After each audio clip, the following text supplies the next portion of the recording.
Assalamualaikum warahmatullahi wabarakatuh. Shalom, Om Swastiastu, Namo Buddhaya, dan salam kebajikan. Halo sahabat akuntansi, di sini kami dari kelompok 6 yang beranggotakan 6 orang dari kelas G, jurusan Akuntansi S1, Fakultas Ekonomi dan Bisnis, Universitas Negeri Makassar. Di sini kami membuat video untuk melakukan pembahasan mengenai materi perhitungan dan pencatatan akuntansi untuk semua sistem biaya tenaga kerja. Tentunya di sini saya tidak sendiri, akan tetapi bersama dengan teman-teman sekelompok saya yang beranggotakan 6 orang. Baik, untuk tidak berlama-lama lagi, langsung saja kita masuk untuk pembahasan materinya. Baik, terima kasih atas kesempatan yang telah diberikan kepada moderator. Saya Dian Anugrah Gafar sebagai pemateri yang akan menjelaskan mengenai biaya tenaga kerja. Biaya tenaga kerja merupakan harga atau biaya kerja tertentu yang dibayarkan kepada para pekerja atau karyawan yang bekerja pada bagian tertentu. Nah, biaya ini terbagi menjadi dua elemen utama. Yang pertama ada biaya tenaga kerja langsung, merupakan biaya tenaga kerja yang dapat diidentifikasikan dengan suatu operasi atau proses tertentu yang diperlukan untuk menyelesaikan produk-produk dari perusahaan. Terus yang kedua ada biaya tenaga kerja yang tidak langsung. Biaya tenaga kerja yang tidak langsung adalah sebuah biaya tenaga kerja yang secara tidak langsung terlibat dalam proses produksi. Dengan demikian, biaya ini dapat diidentifikasikan secara khusus kepada suatu operasi atau proses produksi tertentu. Nah, yang kedua ada sistem biaya tenaga kerja. Sistem biaya tenaga kerja adalah suatu sistem yang digunakan untuk perusahaan untuk mencatat dan menghitung biaya yang dikeluarkan untuk membayar tenaga kerja yang bekerja di suatu perusahaan. Jadi, untuk materi selanjutnya akan dibawakan oleh Baik, di sini saya akan menjelaskan materi mengenai pembuatan daftar gaji dan upah pegawai. Nah, bisa kita lihat pada slide PPT ada tabel yang berisi tentang gaji dan upah kotor sampai gaji dan upah bersih yang diterima oleh pegawai. Nah, di bagian tabel ada nomor gaji dan upah, gaji kotor, potongan. Nah, di potongan ini terdapat 3 potongan, yaitu PPh 21 atau pajak penghasilan, asuransi tenaga kerja, serta pinjaman. Kemudian jumlah potongan dan gaji dan upah bersih yang diterima pegawai. Kemudian yang kedua yaitu pembuatan daftar gaji dan upah. Dari daftar tabel tadi terdapat jurnal yang dibuat pada saat pencatatan. Nah, ada 4 jurnal yang dibuat. Ya, jurnal yang pertama yaitu jurnal saat mencatat gaji dan upah. Di mana isi dari jurnal tersebut yaitu ada 5. Yang pertama gaji dan upah yang terdapat di bagian debit, kemudian utang PPh, utang asuransi tenaga kerja, piutang karyawan serta utang gaji dan upah berada di bagian kredit. Kemudian jurnal yang kedua yaitu jurnal saat gaji dan upah kepada tenaga kerja, di mana ada 2 akun yaitu utang gaji dan upah di bagian debit dan kas di bagian kredit. Kemudian slide selanjutnya mengenai jurnal saat membayar PPh dan asuransi tenaga kerja, di mana utang PPh karyawan dan utang asuransi tenaga kerja berada di bagian debit.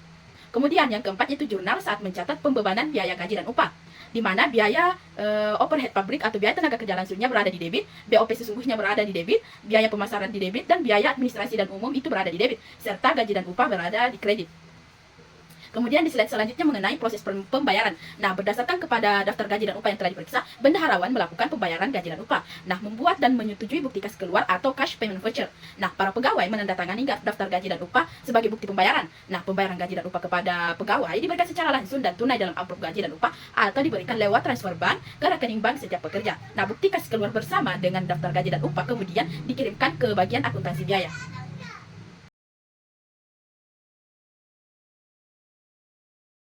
Assalamualaikum warahmatullahi wabarakatuh. Di sini saya akan menjelaskan materi saya yaitu sistem upah insentif. Dalam hubungannya dengan gaji dan upah, perusahaan memberikan insentif kepada karyawan agar dapat bekerja lebih baik. Insentif dapat didasarkan atas waktu kerja, hasil yang diproduksi atau kombinasi di antara keduanya.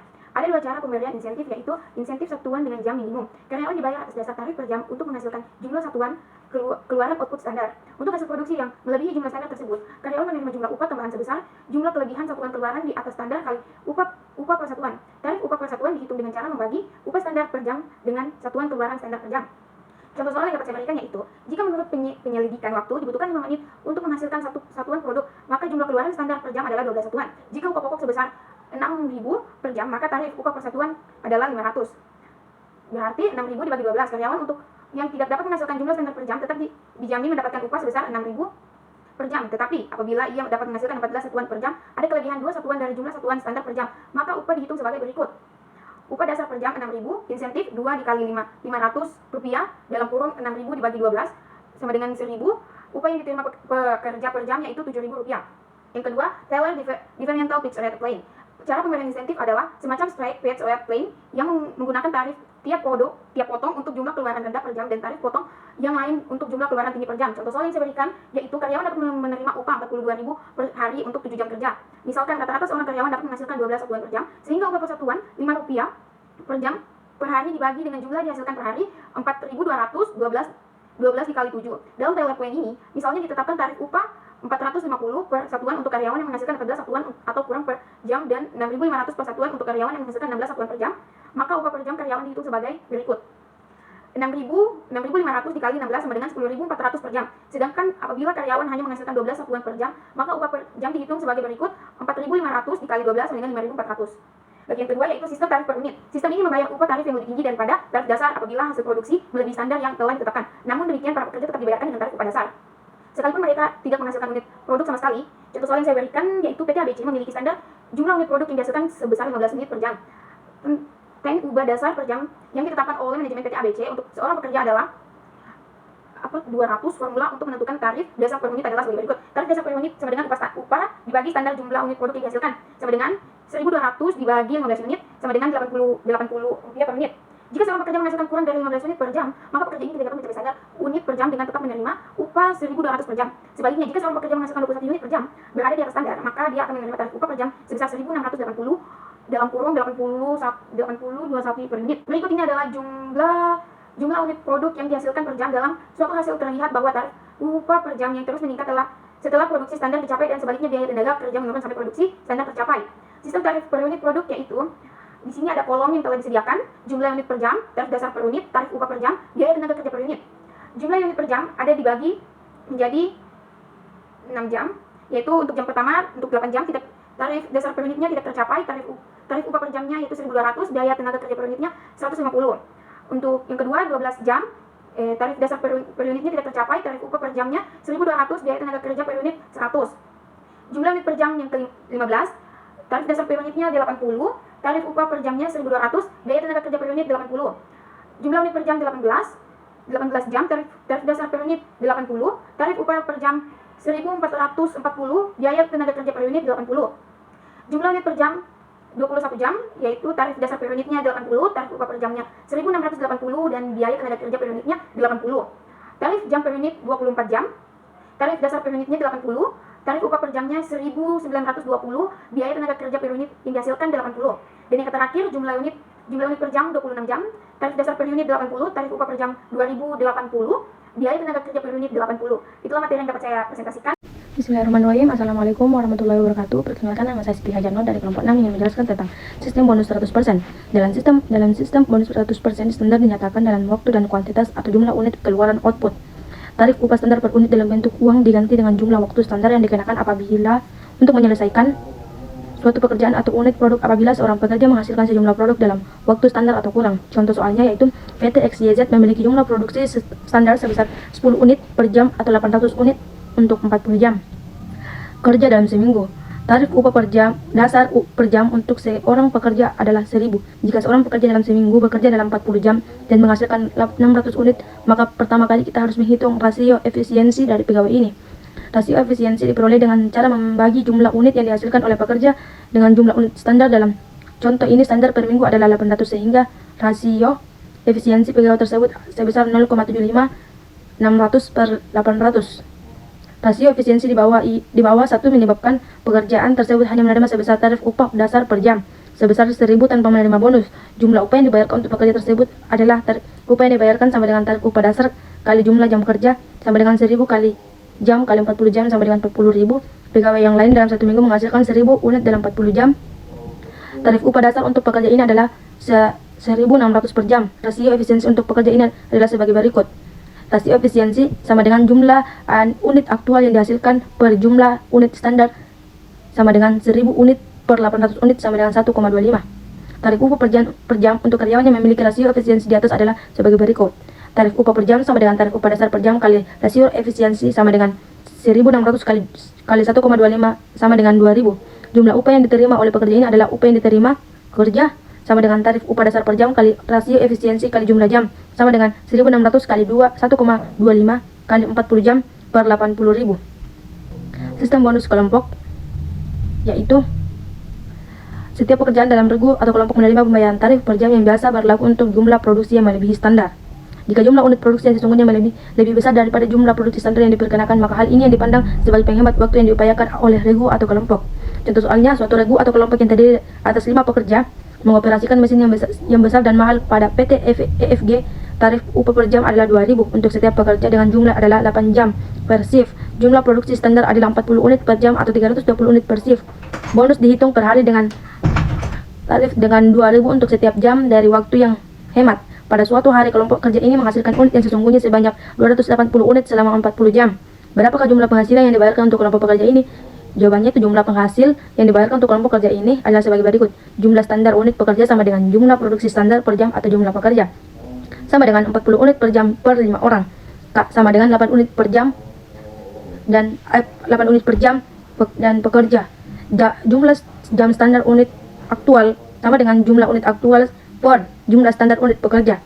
Sama dengan 280 unit per 8 unit sama dengan 35 jam. Kata jumlah standar untuk unit aktual 35 jam lebih rendah dari jumlah jam aktual 40 jam. Maka kelompok kerja ini tidak menghasilkan penghematan waktu sehingga tidak berhak menerima bonus harian dan hanya menerima upah dasar saja. Upah yang dibayarkan untuk kelompok ini adalah sebagai berikut. Upah yang dibayarkan sama dengan jumlah pekerja kali jumlah jam kerja per hari kali upah dasar per jam sama dengan 5 kali 8 jam per hari kali 2.000 per jam sama dengan 80.000. Itulah yang bisa saya jelaskan. Kalau ada lebihnya mohon dimaafkan. Syukuran. Assalamualaikum warahmatullahi wabarakatuh. Baik, terima kasih atas kesempatan telah diberikan kepada moderator. Saya Dian Anugrah Gafar sebagai presentator selanjutnya yang akan membahas mengenai akuntansi tenaga kerja langsung terkait upah lembur dan premi lembur serta bonus. Jadi langsung saja pada materi pertama mengenai upah lembur dan premi lembur. Premi lembur adalah sejumlah uang yang dibayarkan kepada karyawannya karena karyawannya bekerja melebihi jam kerja yang telah ditentukan. Misalnya, di sini pada contoh soal, 1 minggu seorang karyawan bekerja selama 48 jam. Apabila jam normalnya yaitu 40 jam dibayar dengan tarif Rp1.000 per jam, sedangkan tarif lembur dibayar perusahaan 1,5 kali dari tarif normal. Nah, perhitungannya sebagai berikut. Jadi, sehubungan dengan kerja lembur yang dilakukan karyawan produksi atau tenaga kerja langsung, penghasilan para karyawan tersebut meliputi 2 elemen, yaitu ada upah lembur dan premi lembur. Penghasilan lembur ini dibayar kepada para karyawan yang bekerja melebihi jumlah kerja normalnya, yaitu 8 jam per hari atau 40 jam per minggu. Tarif lembur umumnya lebih besar daripada tarif normal. Selisih antara tarif ini merupakan premi lembur. Nah, dapat dilihat dari perhitungannya bahwa jam biasanya yaitu atau jam normalnya yaitu 40 jam dikali 1.000 menghasilkan 40.000. Terus ada upah lembur yaitu 8 jam dikali Rp1.000 menghasilkan 8.000. Terus ada premi lembur yaitu 8 jam dikali 500. Nah, 500 ini dapat dari selisih dari tarif yang ditentukan yaitu 1.000. Maka 8 dikali Rp500 yaitu 4.000. Jadi jumlah upah karyawan selama seminggu yaitu 52.000. Terus premi lembur dapat dibebankan kepada akun barang dalam proses apabila jam lembur diperlukan atas pekerjaan tertentu, maka pencatatan penjurnalannya yaitu barang dalam proses sebesar 52.000 pada gaji dan upah 52.000 pada kredit. Terus apabila barang pesanan biasanya dikerjakan pada jam normal, namun suatu waktu memerlukan jam lembur untuk menyelesaikannya, maka premi lembur dapat dibebankan kepada biaya overhead pabrik atau BOP. Maka pencatatannya adalah atau pencatatan jurnalnya itu sebagai berikut. Barang dalam proses sebesar 48.000, biaya overhead pabrik atau BOP sebesar 4.000, maka pada gaji upah sebesar 52.000. Selanjutnya yaitu mengenai bonus. Bonus adalah sejumlah uang yang dibayarkan oleh perusahaan kepada karyawannya atas pencapaian karyawan. Pemberian bonus dapat disepakati terlebih dahulu antara perusahaan dan karyawan. Bonus dapat menjadi biaya produksi, biaya pemasaran, serta biaya umum dan administrasi. Ini tergantung pada siapa bonus tersebut dibayarkan. Pembayaran bonus kepada karyawan produksi merupakan biaya produksi. Secara teoritis, bonus untuk karyawan produksi ini sebenarnya merupakan biaya yang secara langsung berhubungan dengan produksi dan karenanya harus dibebankan ke akun barang dalam proses. Dalam praktiknya, bonus biasanya dibebankan sebagai biaya overhead pabrik atau BOP. Nah, oleh karena itu bonus biasanya dibayar pada akhir tahun, maka pembebanan atas biaya ini dilakukan secara bulanan. Nah, dapat dilihat pada contoh soal penggambaran mengenai seorang karyawan pabrik mendapatkan bonus sebesar 50.000. Apabila dalam 1 bulan dapat memproduksi pesanan sebelum deadline, maka pencatatan yang dilakukan atas data tersebut adalah sebagai berikut, yaitu biaya overhead pabrik sebesar 50.000 pada utang bonus sebesar 50.000. Terus ada air jurnal yang dibuat untuk pembayaran bonus di akhir tahun sebagai berikut. Utang bonus sama dengan yaitu pada debit sebesar 600.000, pada kas kredit 600.000. Jadi 600.000 ini dapat dari bonus bulanan 50.000 dikali 12 menghasilkan 600.000. Jadi karyawan tersebut dapat mendapatkan bonus di akhir tahun sebesar 600.000. Assalamualaikum warahmatullahi wabarakatuh. Perkenalkan, nama saya Nirta Gina Sagi selaku presentator selanjutnya yang akan membahas materi lanjutan dari akuntansi biaya tenaga kerja. Akuntansi biaya tenaga kerja yang ketiga yaitu honor cuti. Honor cuti adalah sejumlah uang yang dibayarkan oleh perusahaan kepada karyawannya yang diberikan cuti. Namun karyawan tersebut tetap masuk kerja walaupun dapat jatah cuti. Honor cuti tersebut bukan merupakan biaya tenaga kerja langsung sehingga tidak dibebankan pada akun barang dalam proses, melainkan dibebankan pada biaya overhead pabrik. Contohnya, seorang karyawan diberikan upah per minggu 150.000. Karyawan tersebut memperoleh honor cuti 20.000. Maka pencatatan yang dibuat adalah sebagai berikut. Barang dalam proses 150.000, biaya overhead pabrik 20.000 pada gaji dan upah 150.000, utang honor cuti 20.000. Akuntansi biaya tenaga kerja yang keempat ada pensiun. Program pensiun merupakan suatu upaya dari perusahaan untuk memberikan jaminan di hari tua bagi seluruh karyawan.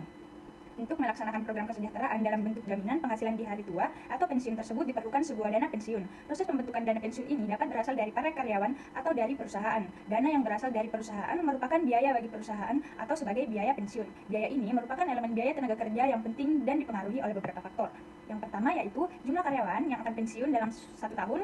Yang kedua, ada jumlah yang akan dibayar kepada karyawan yang pensiun. Yang ketiga, ada jangka waktu rata-rata dari pembayaran jaminan pensiun. Yang keempat, ada pendapatan yang diperoleh dari investasi dana pensiun. Yang kelima, ada biaya administrasi. Yang keenam, ada cara mengatur jaminan pensiun bagi karyawan yang berhenti dari perusahaan sebelum mencapai usia pensiun. Biaya pensiun dapat dikelompokkan sebagai biaya overhead pabrik, beban pemasaran atau beban umum dan administrasi bergantung pada klasifikasi dari para pekerja atau karyawan tersebut. Perhitungan atas biaya pensiun, kontribusi, dan jaminan pensiun merupakan hal yang cukup kompleks dan rumit. Oleh karena itu, masalah ini biasanya ditangani oleh pakarnya, yang dikenal sebagai sebutan aktuaris. Para aktuaris adalah profesional-profesional dalam masalah yang mengangkut harapan hidup, yang tercermin dalam program pensiun dan asuransi jiwa. Baik, itulah materi tadi mengenai akuntansi biaya tenaga kerja. Kurang lebihnya mohon dimaafkan. Terima kasih. Baik teman-teman, itulah tadi pembahasan materi mengenai sistem biaya tenaga kerja dengan materi perhitungan dan pencatatan akuntansi untuk semua sistem biaya tenaga kerja. Nah, kesimpulan pada materi kali ini yaitu biaya tenaga kerja adalah elemen kritis dalam akuntansi biaya perusahaan, terbagi menjadi biaya tenaga kerja langsung dan biaya tenaga kerja tidak langsung. Nah, biaya ini dikelola melalui sistem yang mencakup pencatatan waktu kerja, pembuatan daftar gaji, pembayaran, dan distribusi biaya. Selain itu, berbagai sistem insentif seperti upah insentif dan bonus digunakan untuk memotivasi karyawan. Nah, sekian dulu guys